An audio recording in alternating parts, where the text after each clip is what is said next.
Good afternoon, everyone. We are excited to have you with us today. My name is Amy Julian. I'm the director for the Illinois Center for Specialized Professional Support at Illinois State University. I am joined here today by Sarah Goldammer from the Southern Illinois Professional Development Center and Bevan Gibson from the Southern Illinois Professional Development Center. We have a ton of great information to share with you today, so this part is going to be a little swift and quick this afternoon. So what we're going to start off with is today we're talking about harnessing technology, and the best way to really talk about that is through engaging. Just a couple housekeeping notes before we get started. All of you are in muted in listen only mode. So if you have questions, go ahead and post those in the chat. We will be stopping as we go along for questions, and we'll be moderating. This particular webinar is going to follow the same cadence as the last few have, a little bit of information and then hearing from your peers. And so we're going to talk about harnessing technology. And then along the way, we hope you nod your head, smile, and scratch down a note or two because there's some great resources that we're about to share with you. What I'd like you to throw in the chat right now and get you going right away is to look at what you have tried technology-wise for engagement with students. What have you considered trying but haven't started yet? What are some things you're interested in hearing about today? And then what is holding you back? Because now is the time to get started. So as you post those into the chat, I'm going to tell you right out of the gate, there's not a lot of research on what is the best. There is so much that has happened over the last 7 to 8 months regarding the pandemic, and so much technology that's out there that really the best place to start is what's best for you. So I'm going to say in all the stuff that I've looked at, you need to select a technology that works for you and your students. Explore what's available at your institution. There's tons of stuff available. I know a lot of the colleges have selected different programs that they want to work with, but they're also interested in other programs. Or if you're on Microsoft Teams, you have Teams, but then you have access to all those other apps. So identify what you want to achieve and what app best works for you. So that's where you should start. And we're going to give you some great tips and ideas today from some of your peers. I love this quote, and it's not just a hairy man there, that is Steve Jobs, and it is, technology is nothing. What is important is that you have the faith in people that they're basically good and smart. And if you give them the tools, they'll do wonderful things with them. So today we're going to talk about what those tools are. And as I said, there's not a lot of research on what is the best. The best is really what's best for you. So find what works. We're exploring today quite a few options, and all of these individuals are here to answer your questions. Don't be afraid to fail. It's okay. If you try something and it doesn't work for you, that's okay. You learn as much from failing as you do from succeeding. Try new things. Ask for help. That's one of my favorites because you need to do that. And take time to allow time for learn. Say that again, Amy. Take time and allow time to learn. Nothing is going to happen overnight. So with that, and without further ado, I want you to ask yourself as we go through today, what do I need the technology to do? And what are some of these innovative practices that we can help us achieve our goals through this technology? So I'm going to hand the floor over to Sarah, and Sarah is going to moderate as we go through the Hear from Your Peers. Okay, thank you, Amy. Thanks for getting us started. And this has been a fun series. This is the 6th of 6 webinars. And Kangi, if you would want to go ahead and bring your screen up while I introduce the ROE 33 team. And you guys, I've got to say a couple of things about this team before they get started. So I don't know if you all remember, but back in March and April, early April, your adult education PDN put out a plea for mentors to help teachers specifically with technology, getting started with Zoom, using different resources. And this team of 3 individuals, and I'm going to let them talk a little bit, I promise, but they all stepped up to mentor. And not only that, they offered themselves as tributes. And I love that. And I'll always love the fact that they were willing to put themselves out there. And you guys, I'm going to read a quote. This is early April. This is what this team said. Truthfully, we are just so optimistic for the opportunities that distance learning unveils for all students, and would be thrilled to highlight this silver lining with others in the field. I don't know about you, but in April, I could not have imagined that at Thanksgiving, we would be where we are. But here we are. And this is a group of people from ROE 33 that have embraced technology and have some really cool features to share with you. So I'm going to turn it over to Kangi Hong, who's the Director of Adult Education there. And Kangi, I'm going to let you introduce your other 2 teachers as you present. Is that okay? Oops, your screen went away. Let me do that again. And one of the things that he is modeling for you is that sometimes things go wrong, and that's because we just like go with it and bring it back up again and try again. And That's I want right. to point out, you guys, for anybody who's afraid of technology, things go wrong when we're in person too, right? And we just kind of move along. So same thing with technology. Okay, now I really am muting Thank you, myself and letting Sarah. Kangi talk. So I'm the director of adult ed at ROE 33. So my background is I was ESL teacher at ROE 33 for 8 years, and this is my second year of being a director. Actually, the person who volunteered all of us was Naomi Ramage. She is our tech #1 leader. So she said, we're going to do this because we are capable and we're going to volunteer. So I'm very grateful that Naomi did that. So today I am going to share first what we use as a department, and then I'm going to have Sarah and Naomi share their tools. So what we use is we use a lot of videos. Loom video platform is really wonderful because we run into many situations where we have to demonstrate visually. So Loom platform is really nice because you can just record your screen, and that will be generated on that platform as a link. So you can just share by texting students that link. So students can just watch and then follow the steps and do the troubleshooting. And also really great thing about Loom is we can also use that tutorial format of video between our instructors. So when we have some trouble maybe doing the daisy, we can share that visual. We did COVID orientation on Zoom video, and it was really nice because we could just text the link. Another one I saw in the chat, somebody was using talking points with the students. We actually adapted talking points to do mass texting to students. So what Talking Points does is you can register students in this program with their first language. So let's say there is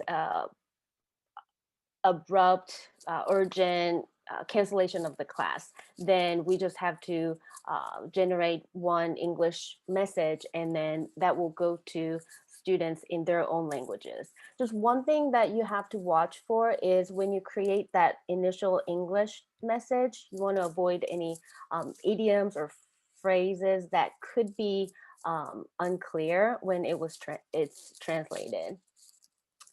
The third thing I want to share, we are actually piloting this Go React video software for our high-level ESL students. So what this does is students can upload or record video on this website.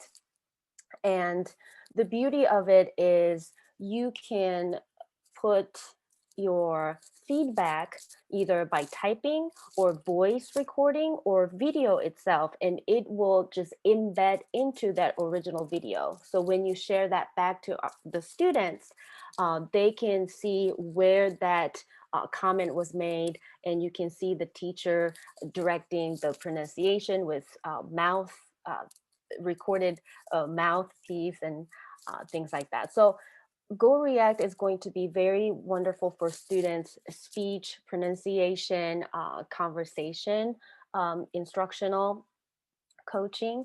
I am also going to use this to give feedback to our instructors who I receive their recorded Zoom class, so that once I put feedback on, that can actually be shared with other instructors so they can selectively see which part that they can glean off of in terms of instructional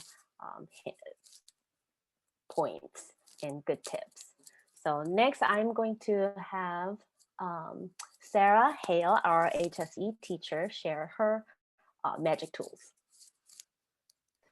Thanks, Kang-hee. I'm going to talk to everyone about 3 ways that I have been using technology to engage with my students. First way has been through setting up a tech week. I do this the second week of class, so right after registration week.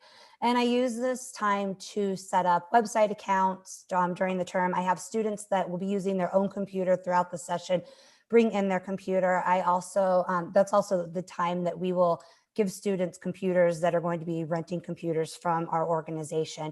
We download Zoom, so I make sure, that way I can make sure that they have Zoom downloaded. I send them an invite to a Zoom class, mock Zoom class right then and there, and that way I know that they know how to get into their emails, get into the Zoom invites, and that way I know that they can attend my Zoom class, hopefully. I found that this works well with my older students who might not be quite as comfortable with computers and technology. I'm not completely technology savvy as I would like to be. And I find it really hard to try and deal with tech issues through email, through text message, and even over the phone. So I like I said, I just like to have this time to kind of have this with my students.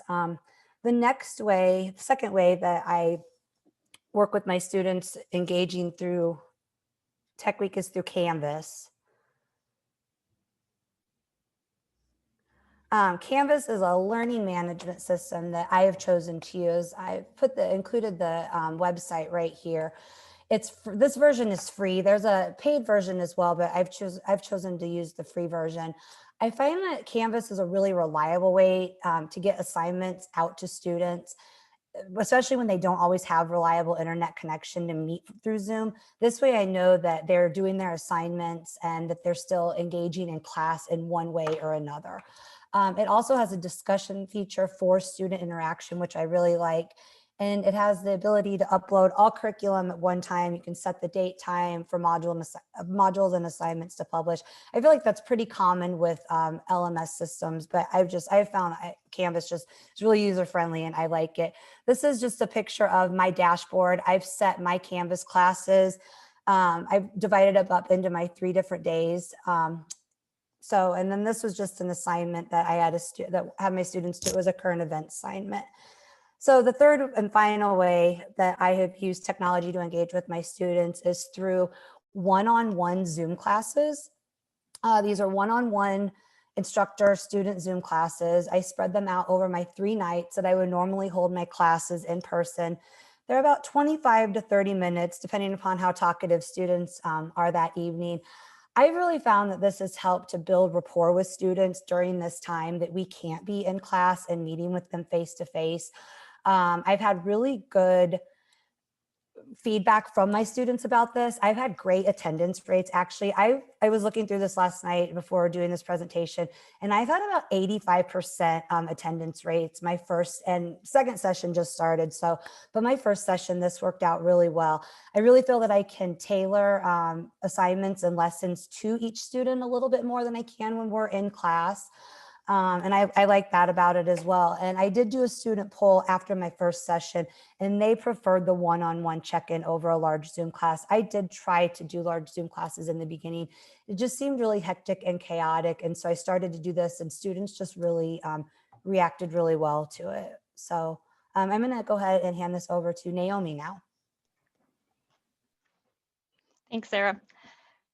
All right, so I use 3 tools across all of my classes that I have found are very engaging with students. So the first resource I have is Padlet.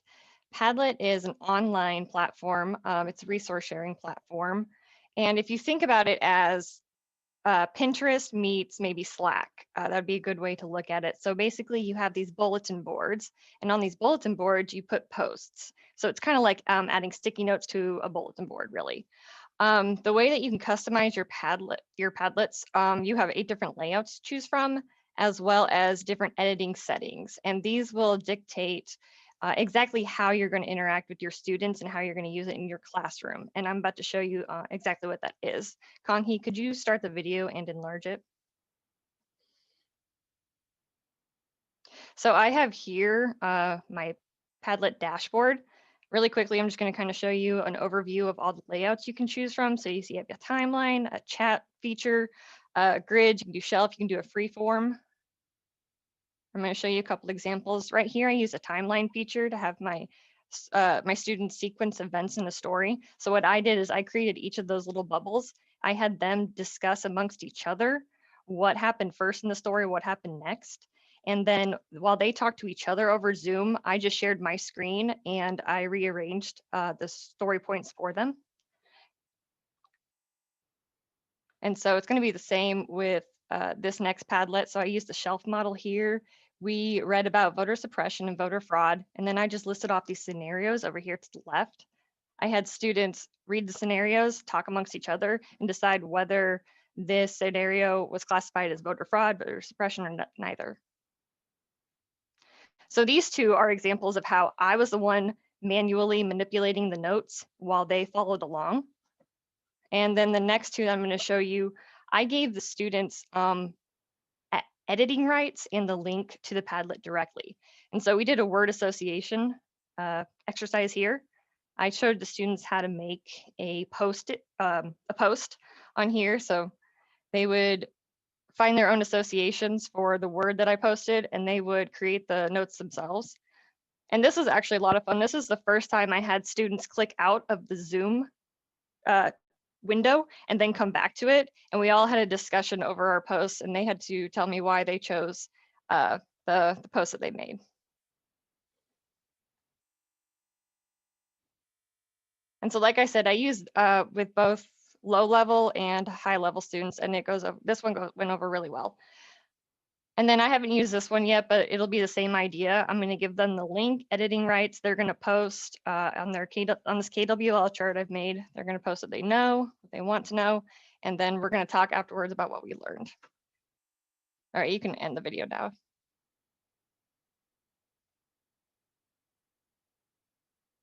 Thanks. It is a free service.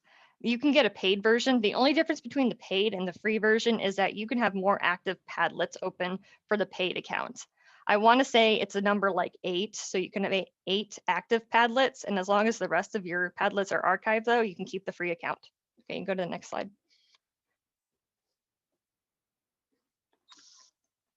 All right, and this other tool is an Elmo. So this is a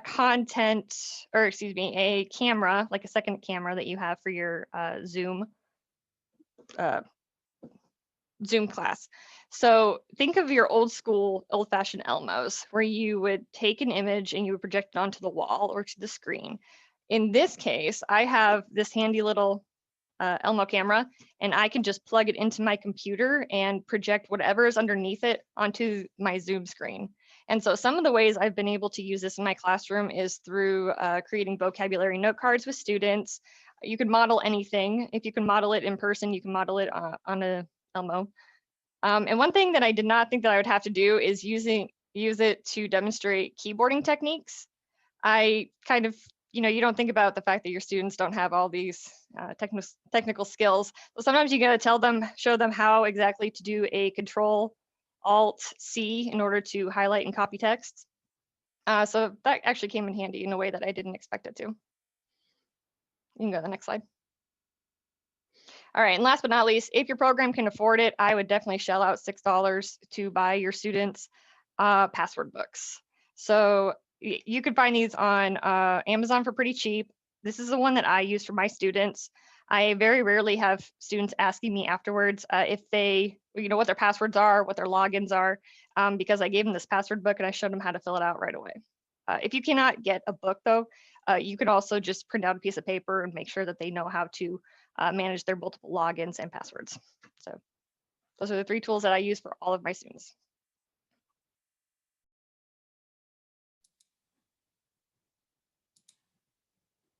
All right, thank you very much, all 3 of you from ROE 33. I love all of your technology that you've harnessed. If anybody has any questions, you can put those in the chat. I know you've been answering some questions as we've gone along. Naomi, would you be willing to share how, because the KWL that you made and the things on the Padlet, can you show real quickly how a teacher can do that? Yes, you want me to show how to get duplicate it? like that remake, how you showed me how to Yes. do a remake. Yeah, Absolutely. she taught me something yesterday and I love it. I want to make sure that you guys all get this same benefit. And I really appreciate you letting me put you on the spot like this and show something. Absolutely. So I will share this link with you and make sure you all have the ability to see it. So you go up here to this, I think it's called a kebab, and remake. Yeah. So you hit remake, copy design. Submit. Oh, look at that. Okay, so I will share that link with you all right now. Thank you. I appreciate doing that. Such a cool tool. All right. Let's move on to our next presenter, Tara Schwab from Wabanzi and from COD. So I'm going to let her bring her screen up and get started. And Tara shared with us earlier in the week as well. And so she has some different ideas of ways to harness technology for engagement. So I'll let you take it away, Tara. Hello, thank you. Thank you for that. I love getting new tools and I've got some things to try now. So thanks for that. That was great. So I'll go ahead and get started here. Okay. So I was just kind of thinking just some kind of umbrella type questions for this presentation. And I was thinking of some different pieces of technology that I wanted to share and how was I going to do that? And so I think some of the organizing points, of course, is to remember that each class is different. And I love some of this new technology, but sometimes I have to take a step back and say, okay, which ones are going to work for which class? And it's okay sometimes, you know, like we were saying earlier, we just have to try it out. And sometimes something works great for one class, but a different class needs something totally different. So I have my classes kind of living in different places. I'll talk about that in a little bit, but I think that's a good thing, you know. I have found that reaching out to family and friends and other teachers has really helped me. Even for this presentation today and on Tuesday, I reached out to some colleagues in a few different ways. And there was something in the chat actually that I learned from someone I've been teaching with for a couple of years. You know, I use Google Voice. I'm a huge fan. I text my students a lot. But I wanted to know what other people were doing. And I found some things out about WhatsApp that I think are great, you know, so it's just really nice to learn, and I might try something different too. And then my kids, you know, they're learning virtually too. So I talked to them for this presentation and, you know, and even kind of looking online at some blogs, I've learned some ideas and things like that. So I think that's really important. I think whatever platform you're using, if it has any communication features, we should try to use them.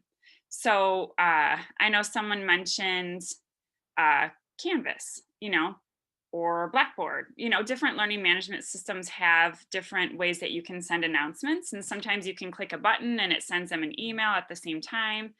So I think utilizing any of those communication features, as we all know, the more times the students see something or hear something, the better, even if we're doubling up, you know, I think it's great, you know. And then I think the other thing that's important is to poll our students.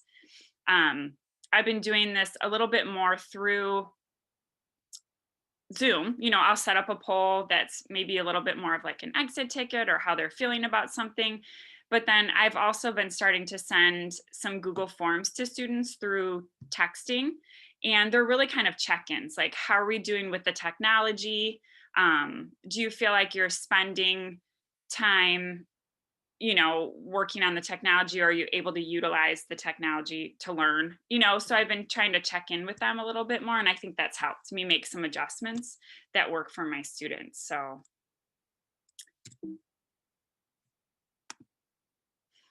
all right, so I'm actually going to just tell you what this is about, and then I'm going to give you a little second to kind of read this because I'm not going to read it to you.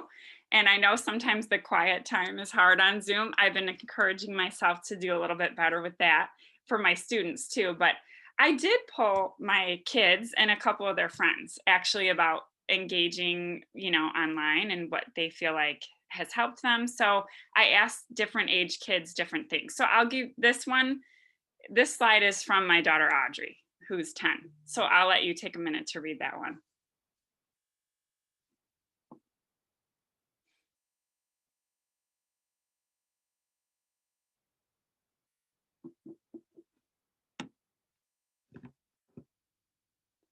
So my two big takeaways from this slide, you know, to kind of translate it or apply it to my classes would be, even if I don't use Google Classroom, is there a way I need to make sure to communicate to my students that I know those assignments are done. You know, she liked about Google Classroom that she can see when the assignments are turned in. So even if I don't use Google Classroom, I kind of took a step back and tried to think about how I could replicate that sort of feature, that sort of organization for my students or with my students, you know. And then also the last one, I thought, you know what, I need to have grace, give grace, make sure that I'm communicating with my students in an organized way about assignments that were maybe forgotten and things like that. So next, this is still Audrey. So I asked her about a couple more things. So I'll give you a second to read those too.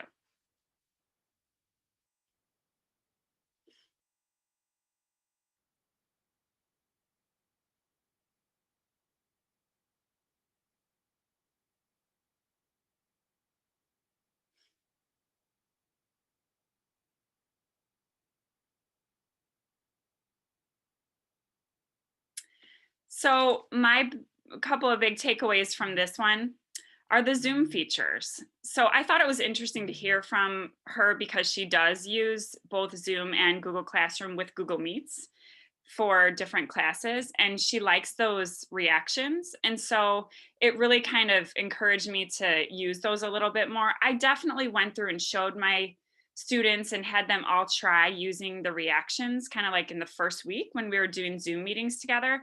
But just hearing this from her, I thought to myself, you know, I need to go back to that. We use the chat feature a lot in my classes, but I think the reactions are important. So I kind of rebooted that a little bit in my class, and I think that was good. So I was like, thanks, Audrey.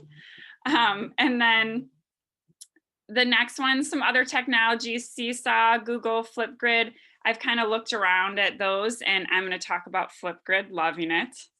So we'll talk about that in a minute.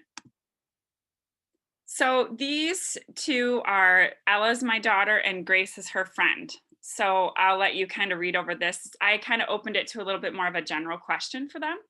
And so, you know, it definitely was involved with the whole idea of engagement. So I'll give you a second.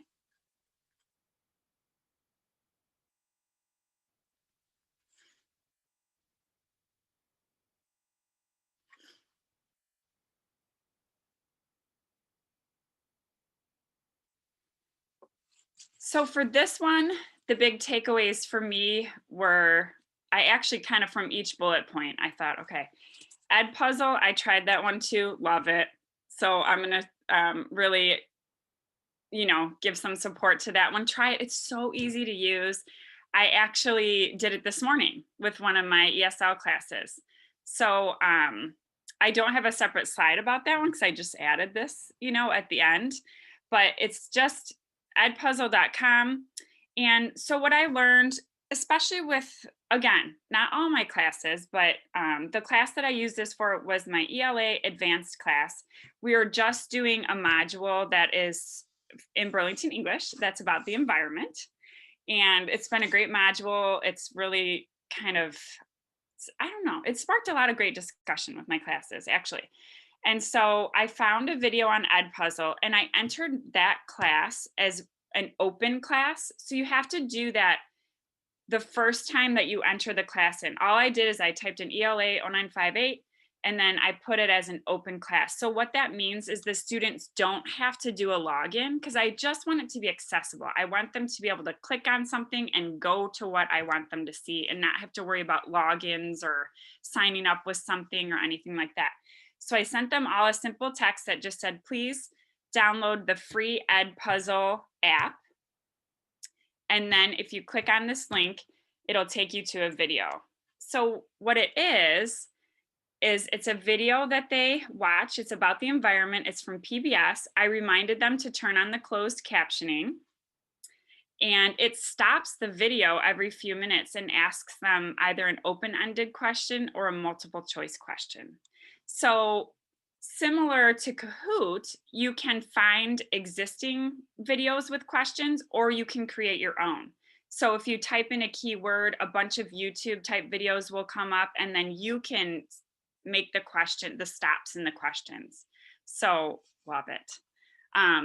And I think it does. It's about accountability, right? You know, the student, I can see who's done it. They name themselves with Edpuzzle, and it's great. And this is basically what Ella and Grace were saying, that they learn a lot because it's holding them accountable for watching the video, in the same sense that they like when they have something to fill out and turn in when they're listening to their teachers on Zoom.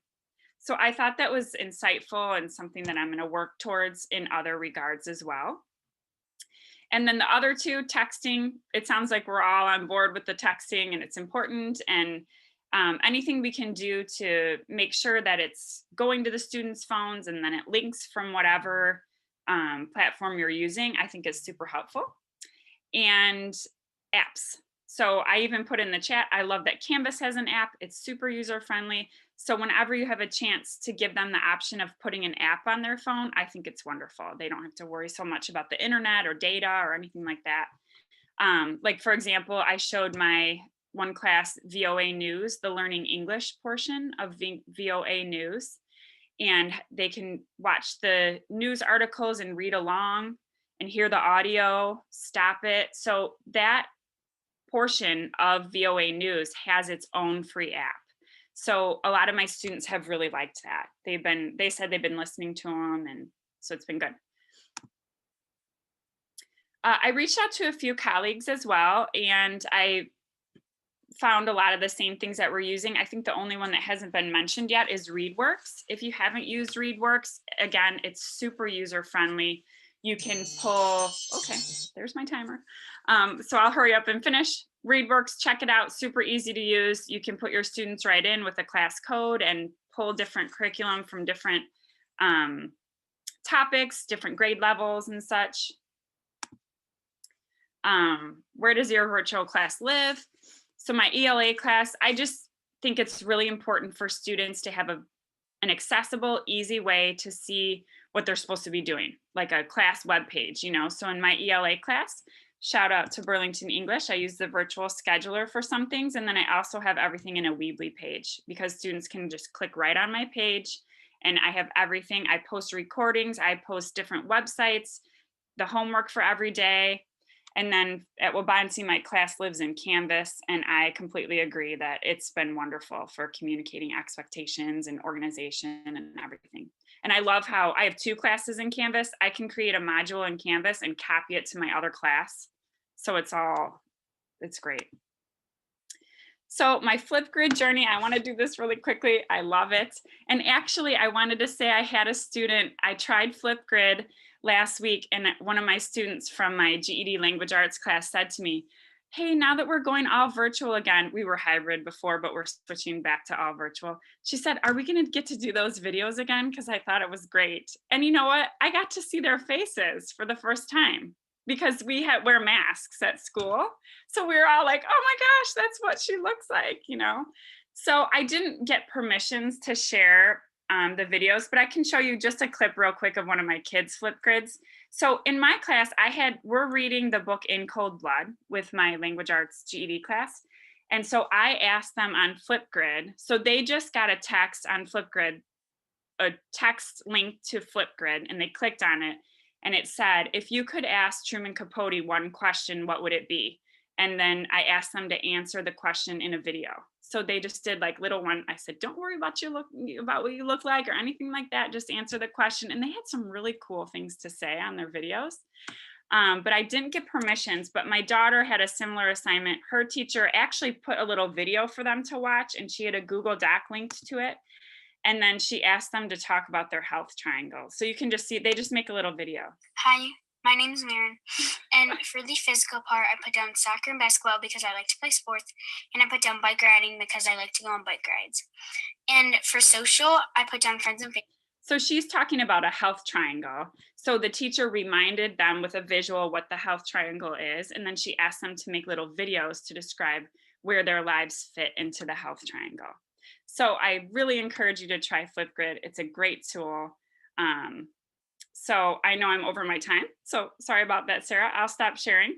Please feel free to email me with any questions about those things. I went through the whole, you know, oh shoot, the first time it didn't go to their email. You know, if anything comes up like that, feel free to email me and I will help you the best as I can with Edpuzzle or Flipgrid or anything. So I'll put one of my email addresses in here. Thanks, Tara. Thank you. So yeah, if you guys are willing to share your email addresses for any of our participants, if they have questions about anything that you've talked about. And Pam, if you want to go ahead and bring your screen up while I introduce you. So thank you, Tara, for sharing. And I love that we've had 4 people talk and you've all talked about some really different features, and that is super cool. So, and thank you for continuing to answer the questions in the chat too, and sharing additional resources. So our final presenter today is Pam Williams. And there's her smile. Okay. You know, to Tara's point, I love that. One of the good things about meeting like this is that we can actually see facial expressions if your students have camera and if they're able to turn them on. Because, you know, I mean, the masks are what we need to use to be safe right now, but it does limit communication for sure. So you guys, Pam Williams has been teaching adult education at a couple of different locations, including Lewis and Clark, which is part of the Illinois adult ed system. And she also teaches in Missouri. But Pam has a new position in instructional design. So we're sorry to see her go from adult education, but we're glad that she's still here for a resource for us. So I'm gonna mute myself and turn it over to Pamela Williams. Okay. Sarah, thank you so much for that great introduction. So good afternoon, everyone. I'm going to talk about 3 ways that you can collaborate with your students. And I like finding some sort of researcher. So I really like Rovy's definition of interaction, that feeling of closeness and mutual benefit results from interacting with others. So just to build that sense of classroom community. Oops. Okay, so the 3 ways that I'm going to talk about today are Nearpod, BlackBoard Collaborate, and Google Meet. I really like Nearpod. It has a free version, then they also, of course, have a paid version. But there are pre-made lessons, or you can create your own. And it works very, very well with the Google Suite. You can create slides either independently, and there's an add-on for Google Slides, or you can go straight to nearpod.com and design from there. And even the ready-made ones, you can modify. This is a very mobile-friendly app. Students can download it to their phone or tablet. And what I really like is each lesson gets like I think it's 5 or 6 letters, a little code. And so if they download the app, they can just enter that code, and then the presentation and exercises load right there on their iPhone. I've even taught, believe it or not, from my cell phone using Nearpod.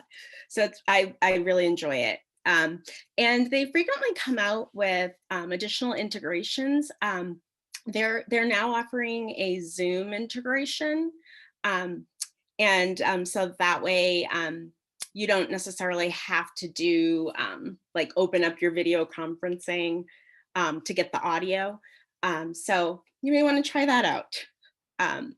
Okay, so when you go to Nearpod and you click on your create, you get 3 options. You can combine video and activities on your own independently there, something new, or you can also do the videos with the questions parsed out along the video. And then also they have the option of create with Google Slides. Again, if you already have the Google Suite and you want to just start with your slides, I highly recommend the add-on in Google Slides. It makes it pretty easy. But in the background on this screen, there's the bluish icon under the circle says minimum wage. So that's a pre-made lesson. I started looking at it because I was thinking of doing something with the minimum wage, but there are a lot of pre-made presentations that you can modify. All right, and one of the other things I really love about Nearpod is the different types of content that you can, content displays. So there's definitely ones on here that I'm sure you're familiar with. So I'll just highlight a couple that you might not be. Nearpod 3D, they actually have a set of objects that literally you can turn them so that you can, so students can kind of get a 3D visualization on screen that they can actually manipulate. So you could do the earth or bones, all sorts of things. So they have a large library of three-dimensional objects. The PHET, the PHET simulations, I've used those to do science experiments. Believe it or not, they have a way to make it so that students can play with, say, molecules and putting them in what they would look like in liquid form, solid form. So, and when they turn into gases. So they have all sorts of science and math simulations that you can choose from. And then Sway is a way of making like a fairly quickly a little website. It's a Microsoft product. Okay, next, there are a lot of different activities. This is where you're going to get more of your interaction with students. And again, usual suspects with respect to like matching, filling in the blank, but Time to Climb is a way of doing multiple choice questions. And it also enters some competition because the faster you go, you know, you can come in first place, that kind of thing. So it's like gamified learning, really. The Collaborate board is another kind of specialty one, and I have a Collaborate board on my next slide, so let's go there. Speaking of that, okay, so a Collaborate board now allows you to add some sort of text prompt, and then students can post their response. So you can have responses from students, and you can post too as an instructor, but they can post graphics. So my question here was scientific literacy means. So I definitely got some text-based responses, but I also have those two images. You know, one is more of the, you know, scientific lab equipment. The other one has, you know, parts of the scientific method. So I like that it's interactive in that way. The next tool that I'm briefly going to go over, BlackBoard Collaborate. Again, it's also very mobile friendly. The whiteboard is not very robust, but it is a feature. One of the things that's kind of hard to do with that is if you make a mistake and click the erase, it takes everything off. So if you know, if you're working math problems and that kind of a thing, just have to get used to that feature. And so here's a quick candid of me using Blackboard with students. And so students can interact using their voice, and they can also text, as you're seeing on the side of the chat. And you can share your screen. So this is actually from Nearpod, one of those PHET simulations. So this is the gas form of, I think this is water. And so they can add heat, take away heat, so they can really interact with it. The last one I'm briefly going to talk about is Google Meet. Again, it's got the screen sharing features.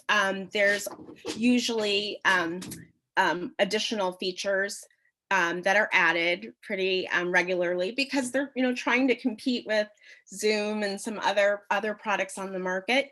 But again, also very mobile friendly. Here's a Candid.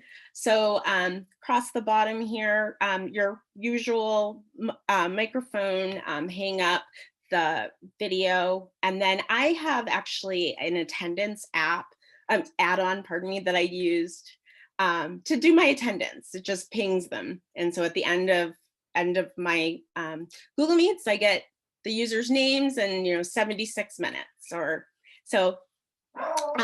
Just a brief overview of a couple different apps that have been helpful to me in my teaching. Thank you. Thanks, Pam. And thanks to everybody who has shared today. And our attendees are very appreciative. They're putting some things in the chat that they appreciate that you're taking the time to share. We do have a few minutes. I made such a big deal to everybody about staying on time that of course we're going to end early. That's how it goes. But that allows us time. If anybody has any specific question for any of our presenters, we have a few minutes. So please put something in the chat. And thank you. Thank you all so much for being so generous, sharing your resources, sharing your ideas, sharing your knowledge that you've learned. I'm just in awe of all the great tools that you're using to reach and teach your students. There's no global pandemic keeping this group down for sure. Okay. Okay. A mock Zoom class. Sarah, I think you talked about that. Can you elaborate a little bit more on that? It's my own made up term. It's just like, I call it a fake Zoom class because we're just doing it right then and there. I'm organizing it, I'm assigning it, and just sending them a message, and I'm making sure that they check their email right there, that they can log on to Zoom, get into the, to the link in their email. And so it's just, like I said, just kind of my made up term, just a fake Zoom class, a mock Zoom class, that we can just do it right then and there. So I know that they can do it, when they go to log into Zoom and join class for the first time by themselves. That's great. Okay, thank you. And for all of us, I think it just feels so good to like practice in a safe place, to know that, that nobody's going to give you a hard time, that it's all going to be fine. And so we all feel like that. And I'm sure our students do as well. Yeah, so we're getting a little shout out there for Nearpod. That's great. Hey, while you guys are thinking, if you have any more questions, I am going to put a request out. One of the things that your Adult Education Professional Development Network would like to do for the week of Thanksgiving is to make sure that we appreciate teachers and everything that you're doing, and administrators and career navigators. I'm not, everybody's, the big picture educators. So what we'd really like to do is put a shout out on our social media platforms to teachers, but we'd love to have teachers share some screenshots of how they've been interacting with their students. So if you're willing to do that, if you could either like put it in the chat or send me an email or let me know, because we want to make sure that there's some interaction. And a lot of times students like to see themselves too. So, I mean, even if you wanted to tag students, if they're okay with that, if you have whatever criteria that your program has for you sharing student pictures. But I'd like to just kind of put a shout out there that I'd love to highlight some of what you're doing. So let me know. Let me take a look, stop talking and see. Okay, somebody wanted to know, what is Seesaw? My daughter had mentioned that one. It's a website that teachers can communicate with students and do some assignments on it, but it can also involve the parents. I think that one was a little bit more applicable to K-12, but I think there could be some, some usage in our adult ed programs, but here there's a little article about it. I'll put there. Just gives you an idea there if you wanted to take a look. Okay, thank you. Sure. Then also, I think this is also maybe Sarah, the one-to-one Zoom classes that you mentioned. Can you explain that a little bit more? Yeah, it's just it's just myself and one student at a time, basically. I spread it out over my 3 nights that I would normally be teaching in person. I have about a 3-hour block, which is basically the same amount of time that I would be teaching in person. And I split it up into about half an hour increments. I have it set up so Tuesday night's my lower levels, Wednesday night my mid levels, and then Thursday night's my highest level. But I just meet with each individual student one-on-one. It's just the two of us in a Zoom class together. I'll be honest with you, it has ended up being a therapy session a couple of times, but I think everybody needs that right now. And if they feel like they can talk to me, I mean, I might as well let them. And that's what the class ends up being for that 30 minutes. That's what it ends up being. But like I said, I've had a really good success rate with attendance. It's been about 85%. Students are showing up there. They're talking to me, they're engaging, and we might not get a math lesson in, but at least I know they're attending and they're showing up and they're trying to do something. That's how I see it. So yeah, it's just simply myself and one other student, just meeting with one student at a time. Sarah, thank you for sharing that. And if anybody is sitting there going, I've got to get through all this material, I don't have time for what Sarah's talking about. Oftentimes setting that stage, building that relationship, that rapport is what is going to allow that student to learn. We're all operating at this higher stress level. So I applaud all of you for finding ways to meet with your students and to make them feel comfortable and that bring that anxiety level down. So thank you, Sarah, very much. In some of our trainings that we've done through the years, we've talked about the 10-minute interview. I know I've had some of you in the training, and what Sarah's talking about is the 10-minute interview, except it's a 30-minute interview. And yes, and so everybody, and usually students are so excited to get that kind of personal attention. So thanks again for doing that. Anybody else have any other questions before we log off today? You have a ton of resources. You have some contacts with all of these great educators. So I encourage you to take them up on their generous offer to help you and to share resources. We'll hang on for just another minute or two. And if we don't have any other questions, then I'm sure everybody's got things to do this afternoon. All right. Yeah, we're getting some thank yous and great session. Thank you, ladies, very much. So appreciative, so appreciative. This will be recorded. It is being recorded and it will be available. There'll be a link on the Excellence of Adult Ed website. So make sure if you want to, what you're probably going to want to do is make sure that your colleagues who aren't here today get to see this recorded webinar. All right. Okay, everybody, thank you so much. And everybody be safe. And thank you for everybody for what you're doing for your students. Take care. Bye. Bye.